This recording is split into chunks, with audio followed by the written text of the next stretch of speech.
Hello again. God be with you. It's a lovely sunny morning here in Covington. It's the sort of weather where cricket should be being played, but I think that's a little way off yet. You may remember that last week we had a story about Jeremiah. Jeremiah was one of God's prophets in the Old Testament. And this week we've got another story. In today's story, we meet up with Jeremiah again. If you thought he was in trouble last week with the king, just wait and see about this week. In today's story, God's prophet is stuck at the bottom of a deep well. Normally, wells have water at the bottom of it, but luckily this particular well was dry, and God's prophet had only creepy crawlies for company. I wonder what he was doing there.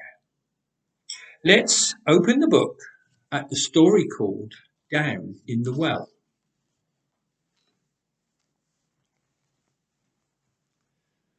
Down in the well, deep down in the well. Deep down in the very bottom of the well, there was no water. But down in the well, deep down in the well, deep down in the very bottom of the well, there were spiders and slokes and slithering snakes and the prophet Jeremiah. What was he doing down in the well? Deep down in the very bottom of the well? He was waiting, that's what, and wondering and wishing for someone to pull him out. God had whispered in the prophet's ear, you see, and Jeremiah had passed the message on to the king. Change your ways, do what's right, or I will let your enemies, the Babylonians, conquer your country and turn your people into slaves. The king did not want to hear this message, and he didn't want anyone else to hear it either. So he had God's messenger, poor Jeremiah, dropped down in the well, deep down in the well, deep down in the very bottom of the well.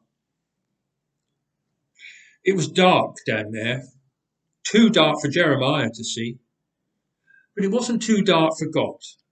He saw Jeremiah brush a spider off his face. He watched as the snakes slithered closer. And then God did something.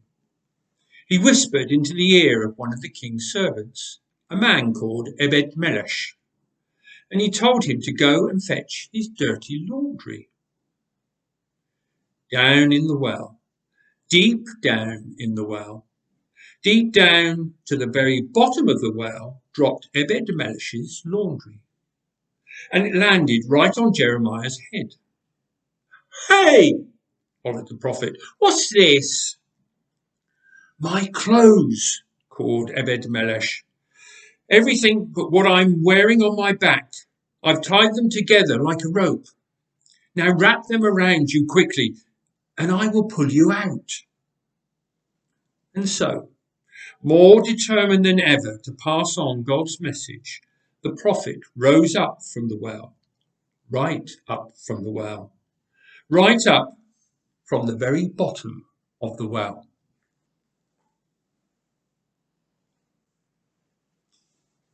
Poor Jeremiah. It wasn't easy being a prophet in those days, telling the truth when the king didn't want to listen. It's still difficult today to speak out when our friends want to do things which are silly or wrong, isn't it?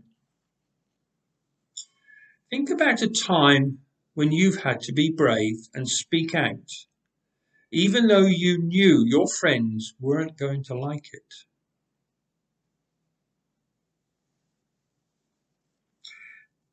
Now I'm going to say a prayer. And if you want to make it your prayer, say Amen at the end. Dear God, please give us the courage to stick to what we know is right, even when other people disagree or make fun of us. Help us always to speak the truth. Amen. Oh, that's this week's story. Next week, I've got another story from the Old Testament, and I look forward to be able to telling that to you then. God bless and stay healthy.